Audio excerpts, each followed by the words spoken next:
fine supper.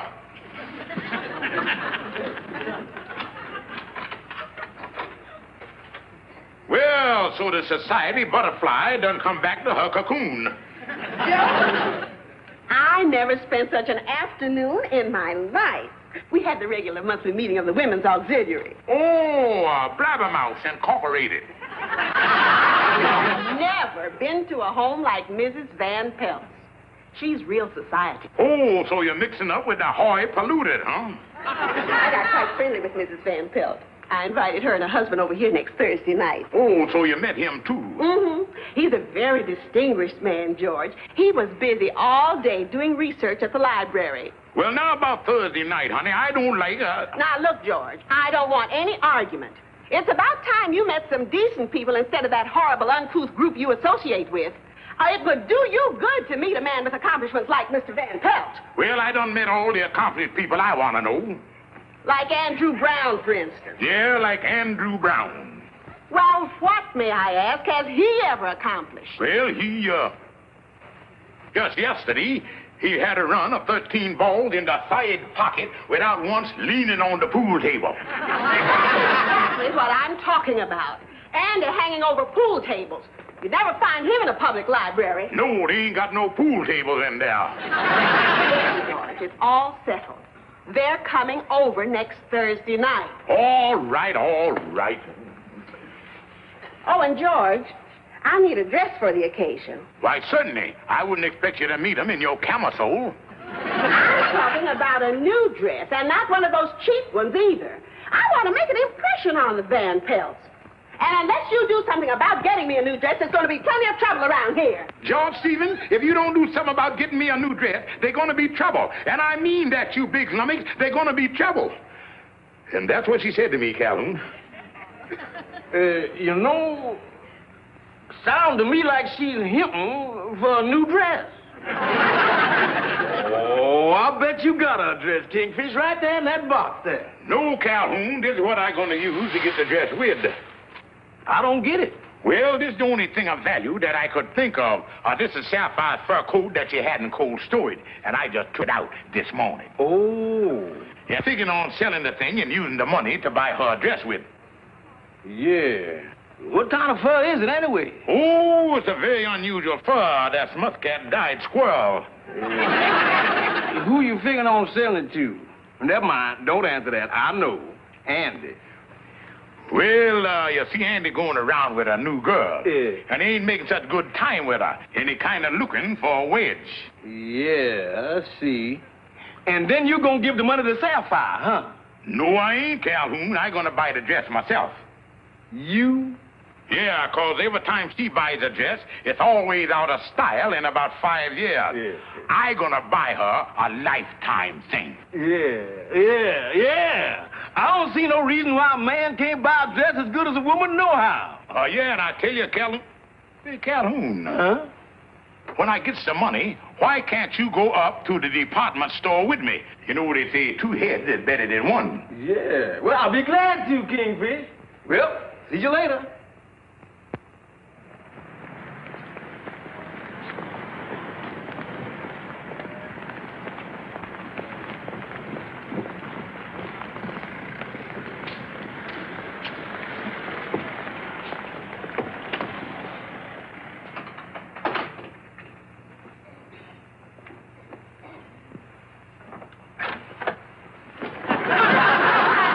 Kingfish, what is you doing serving drinks in here? Drinks? Yeah, you got a sign out there that says salute. And that's satin, a fur satin. Oh. Yeah, and Andy, I'm very happy to see that I's in the fur business. Yeah, but this is kind of sudden, ain't it? Oh, no, Andy. A year from now, I'll be celebrating my 1st anniversary. Yeah, time sure do pass, don't it? Where's all these furs you selling? Well, now, Andy, a first-class salon like this don't put the furs on display. We brings them out one at a time from the back. Sit down right here, Andy, and I'll show you our display. Yeah, next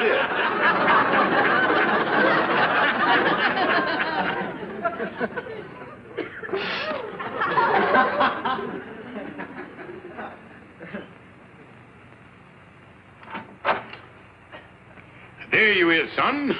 I'll take a gander at that. Yeah.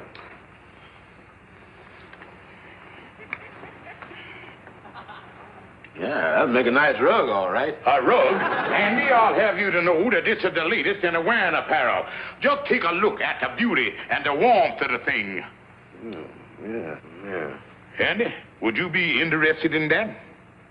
Let's see.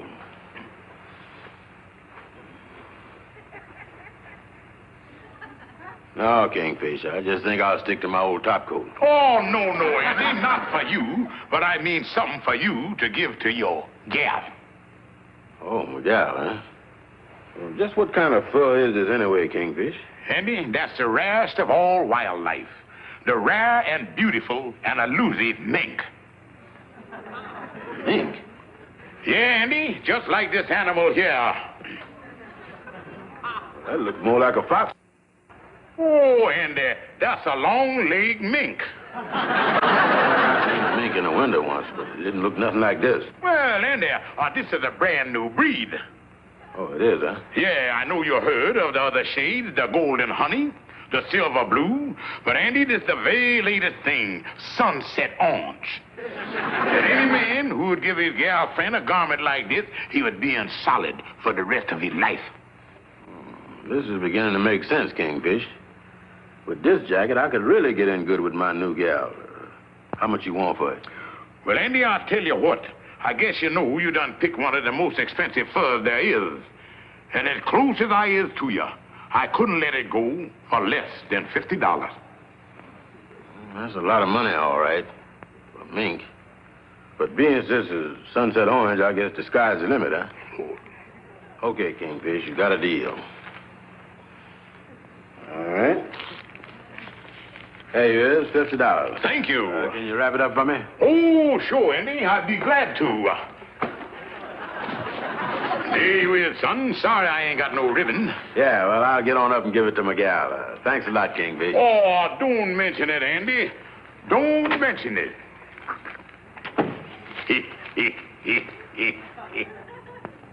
You said sunset orange. That's right. That's what the furrier told me. Oh, that's the latest thing. Well, Andy, it's very nice, and I appreciate it. And I'm going to get a lot of wear out of it. But it's not mink.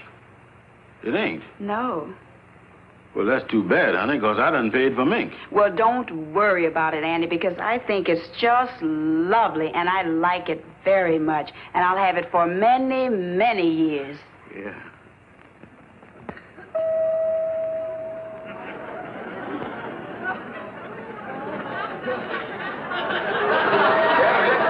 Kingfish.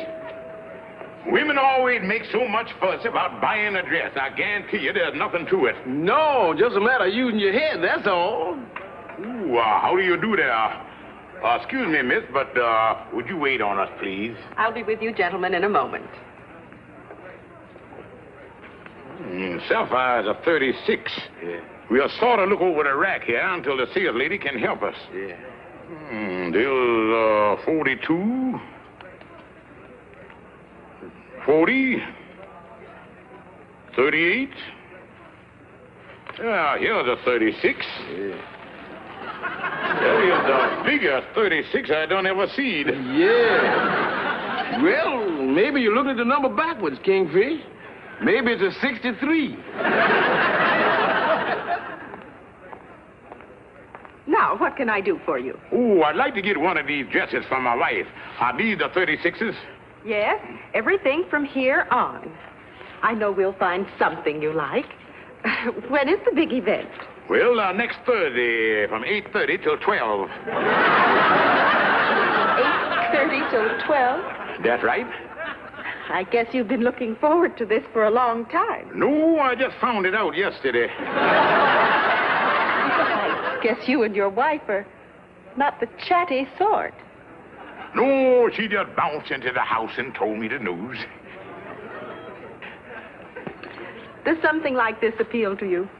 Oh, what do you think about it, Calhoun? No, that's a little too plain. She wants something she can dance around in. I know it's none of my business, and I'm sure you know what you're doing. But if the event is as near as next Thursday, You won't have any use for this dress after that. Oh, well, I wouldn't say that, because we already done made arrangement for some rumba lessons for next Friday. I wonder if I might speak to you privately for a moment. Oh, sure.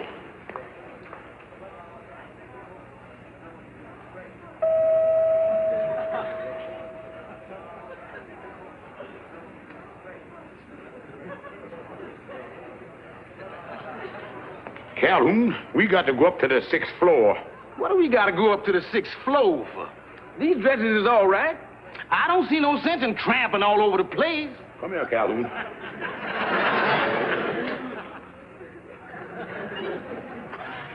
Well, is we gonna walk up or use the elevator?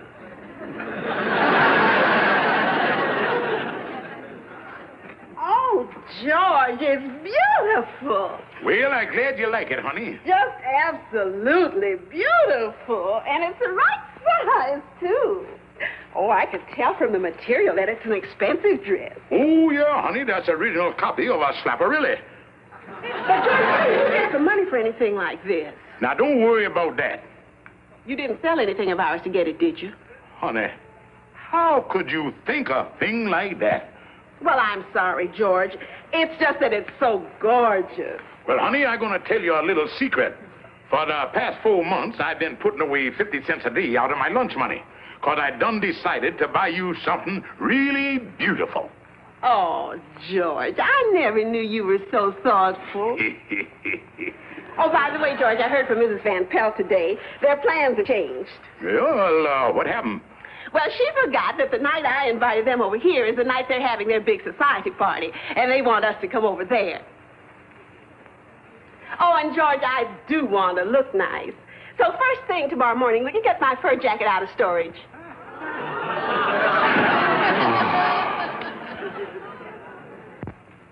I don't know what to do.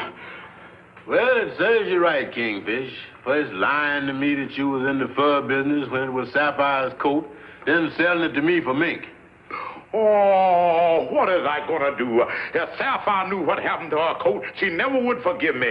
I tell you, boys, I'm ready to kill myself. Well, after hearing all the facts, that sounds like the best idea to me. Andy, for the last time, I tell you got to get that coat back to me from that gal of yours. Nothing doing, Kingfish. Ever since I done give her that coat, she's been sweeter to me, and I've been getting more and more affection every day. You is? And this ain't no time for me to reverse the wheels of progress. Look, Andy, my marriage is at stake. Kingfish, she wouldn't give it back to me anyway, and I ain't gonna ask her. Then you are nothing but a low-down coward. Coward? Ain't no man living ever called me that. Put up your dukes, Kingfish. That's okay by me. I'm gonna tear you apart. Oh, now, take it easy, fellas. Ain't no sense in getting all excited about this thing. I'll show you who's a coward. Get ready to bleed, boy. Get out of the road, Amos. Yeah, look out, Amos, before you get hurt. And if I does, I'll be the only one.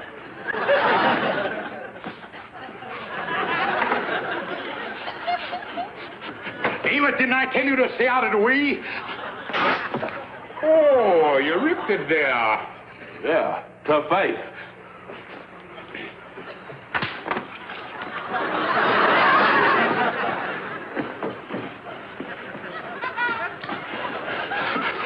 End around one. All right. Well, I ain't gonna sit here and watch you two fellas waltz around. If I can help you, and let me know. Oh, brother. Look, Andy, I'm sorry I called you a coward. Because after all, we are brothers in that great fraternity, the Mystic Knights of the Sea. But look, Andy, do you think by any chance that she would give you that coat back if you ask her for it? Not a chance, Kingfish. Then, Andy, there's only one alternative. We got to steal the coat back from her. What? Now, she don't know Calhoun, and I'm going to get Calhoun to do the job. Oh, wait a minute, Kingfish. Look, Andy, you take Rosemary for a walk through the park tonight about 9 o'clock. Calhoun will be waiting there. And the whole thing ain't going to take more than a few minutes.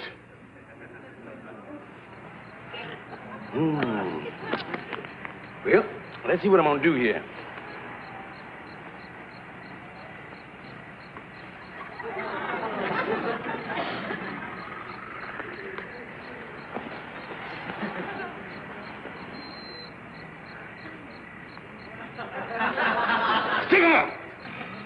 You heard me. Your fur coat of your life.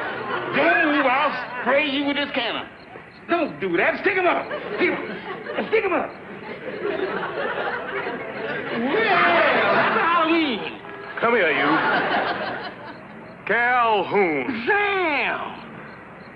What goes? Oh, Sam, I'm so glad it's you. Well, you see, I'm playing a little prank on Andy Brown. Oh, Andy, huh? Yeah, ain't nothing serious. I just play a little prank on him. Well, you can get into trouble this way. Yeah. Guess you better take it easy, Calhoun. Yeah, Sam, sure, Sam. Could you help me with my coat, please? Yeah, let's hurry up.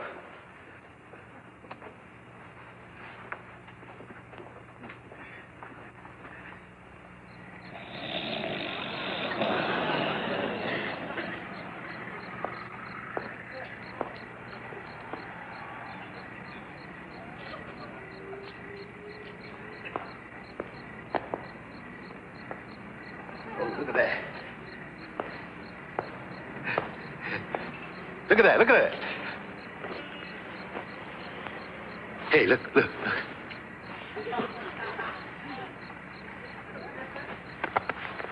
Holy smoke, hold up. Yeah, it went in all right. They don't got vibes. What I'm trying to say, it's a holdup.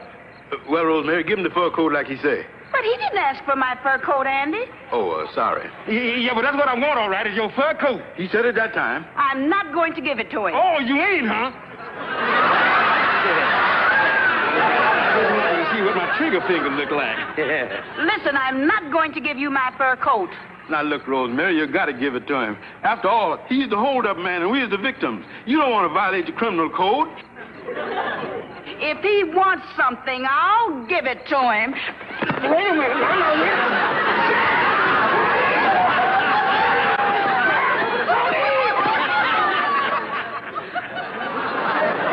Yeah, honey, I'll be home in a little while. What's that? Your fur coat? No, I didn't forget it.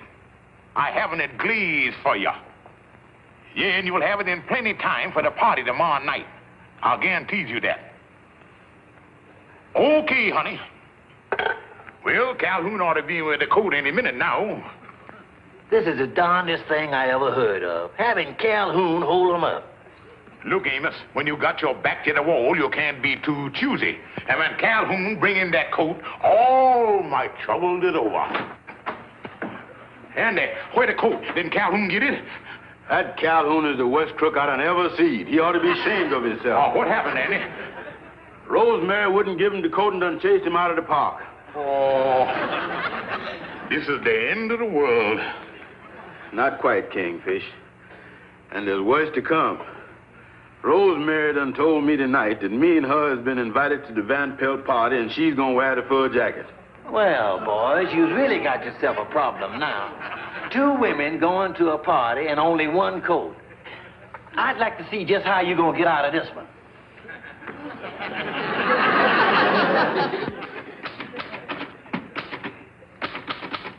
Well, that's all, Andy. I got it.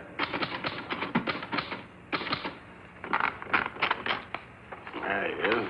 Yeah, Andy, this schedule will work out pretty good. In fact, that's the only way we can work it. With 2 gals and 1 coat all going to the same party. Yeah, well, give me the schedule again, Kingfish. Well, Andy, first you take your gal to the party. Yeah. And then you passes me the coat. I run home and give her to Sapphire and bring her to the party. Check. Then when we get ready to leave, I'll take Sapphire home first, and when she go in the bedroom, then I'll run back to the party and give you the coat. And then you can take Rosemary home. Double check.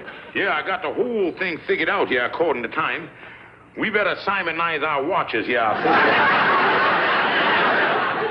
You're gonna have a lot of running to do, Kingfish, back and forth to that party. Yeah, Andy, I'm glad it ain't a formal party because I figured on wearing my sneakers.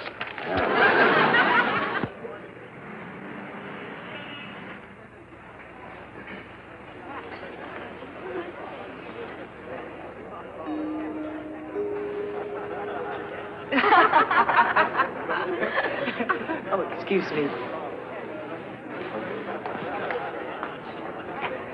Oh, hello, Rosemary. How are you, Mrs. Van Pelt? I'd like to introduce my escort, Mr. Brown. How do you do? How do you do, Mr. Brown? Won't you both come in? Thanks. Mr. Brown, you may take Rosemary's coat and put it into the bedroom there, and I'll introduce her to the guests. Oh, you look so lovely. Do come and join us, Mr. Brown. Yeah.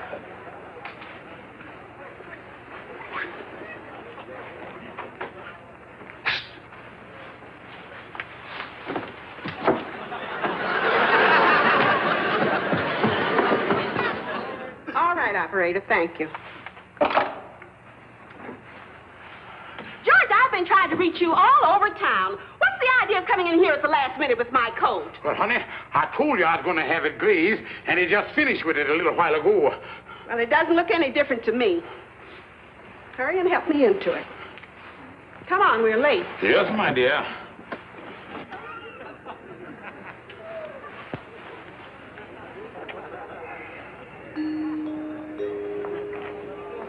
Oh, Sapphire. And this must be your husband. Do come in. Thank you. Everybody's here, Sapphire. Oh? Mr. Stevens, will you please take your wife's coat and put it into the bedroom there? And I'll start introducing her. Yeah, good idea. So glad you came. So glad you came.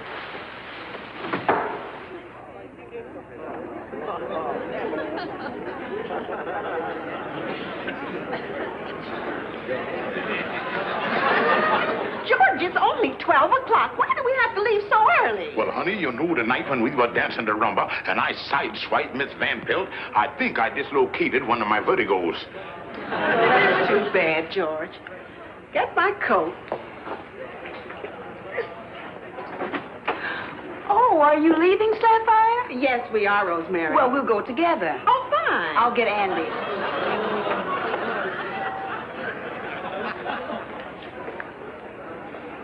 Wait a minute, George. Rosemary and Andy are leaving with us now, too. Who's going where? With who? When? Andy and Rosemary are leaving with us. Oh, George, I forgot to say goodnight to Mr. Van Pelt. Oh, how nice of you to get my jacket, Mr. Stevens. I'll just put it over my shoulders. Let's go someplace where it's real exciting. I don't think you're going to find any place to top this. You're going to tell Mr. Van Pelt goodbye. Oh, I'd better go say goodbye to him also. I wish I would put him in bed with pneumonia. Well, I'm all ready. Just put it over my shoulders, Andy. Has it been a delightful evening? Oh, yeah. Oh, you're trying on my coat, Sapphire, and it looks well on you. Your jacket, Rosemary? Oh, no, this is mine. Sapphire, you're mistaken. I can tell by the sleeve that this is my jacket. Why, Rosemary, don't be difficult. I should know my own jacket after all these years. You better stand back here where the shrapnel ain't going to be so big. I don't guess there's no point in us running away, is there? No, Andy, on this deal, they'll track us down to the end of the earth. The thing to do is wait right here and take our medicine.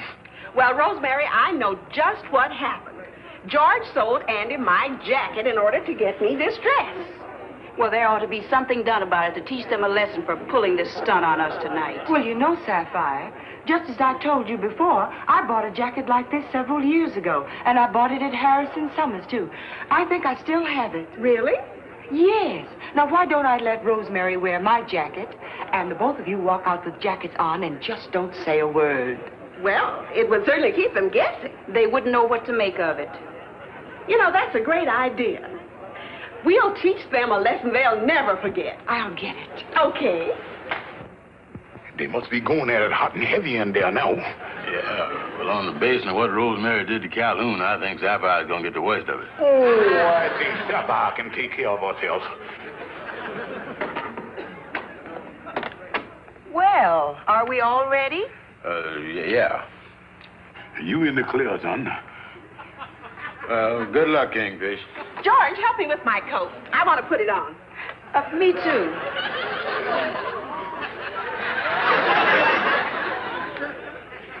Well, shall we go someplace and have coffee? Oh, that's a wonderful idea. Let's go.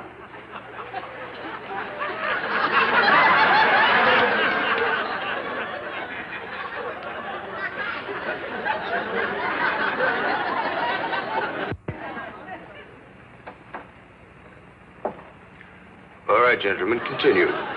There's no two ways about it, Doctor. We're as nutty as a couple of fruitcakes. Check.